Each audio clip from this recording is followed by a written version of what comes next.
19वीं सदी के शुरुआत की बात है। भारत के अछूत जातियों में से एक जाति महार, जिसके खिलाफ पेशवाओं ने मार्शल लॉ लगाया था कि इनके कमर में झाड़ू और गले में मटका बांध दिया जाए।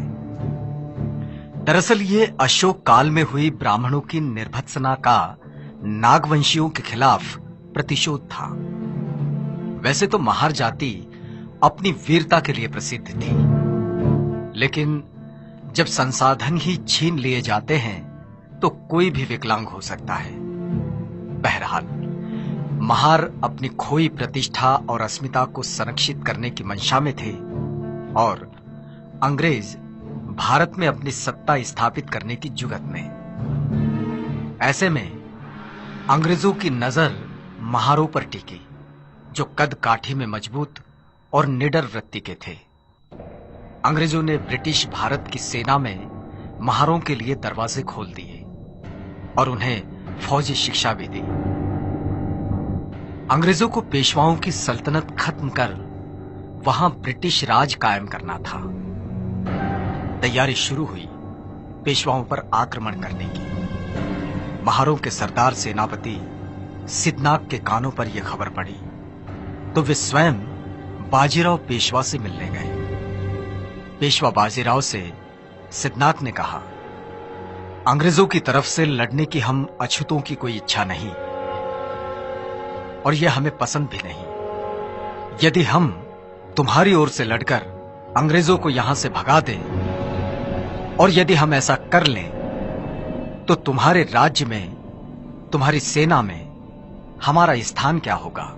पेशवा बाजीराव ने सिद्धनाग के इस प्रस्ताव की अवहेलना की और कहा, सुई की नोक पर थर्राते हुए ठहरे धूल के कण जितना स्थान भी तुम महारों के लिए हमारे पास नहीं है। तुम लोग हमारे पैरों की धूल हो और वो ही बने रहोगे। चतुर्वर्ण व्यवस्था ने तुम महारों के लिए जो नियम बनाए हैं उनमें थोड़ा भी बदलाव नहीं होगा। तुम नीच हो, नीच ही रहोगे। पेशवा के जवाब से सिद्धनाग ठिठुर गए। उनका खून खौलने लगा और वे गरज पड़े, हम आज तक तुम्हारे अन्याय अत्याचार सहते रहे, लेकिन अब तुमने स्वयं ही अपनी मृत्यु रेखा खींच ली है। महारों ने शस्त्र उठा लिए हैं। अब ये उच्च वर्णीय मगरूरी मिट्टी में मिल जाएगी। युद्ध की भाषा हमसे ना करो।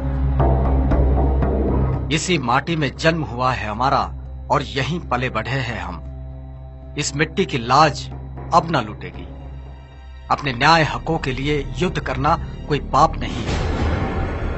यही युद्ध की अंतिम घोषणा है।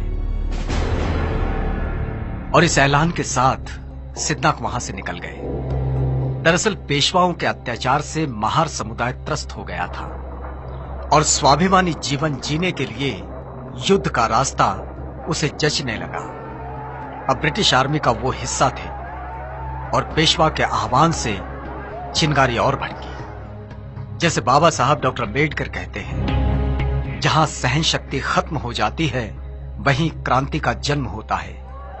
महारों ने सदियों से चले आ रहे अपने अपमान का बदला लेने पेशवाई के खिलाफ युद्ध का बिगुल फूंका और आधुनिक भारत में समतामूलक समाज निर्माण के नए इतिहास पर्व की शुरुआत हुई। भीमा नदी के किनारे बसे कोरेगांव की ये बात है।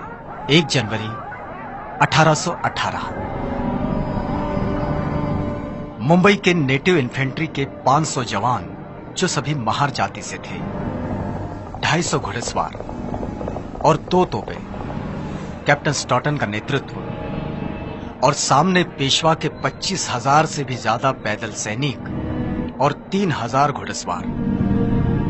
इनका सामना होने से पहले कैप्टन स्टॉटन 25 मील पैदल चलकर 1 जनवरी 1818 की सुबह कोरेगांव पहुंचे थे।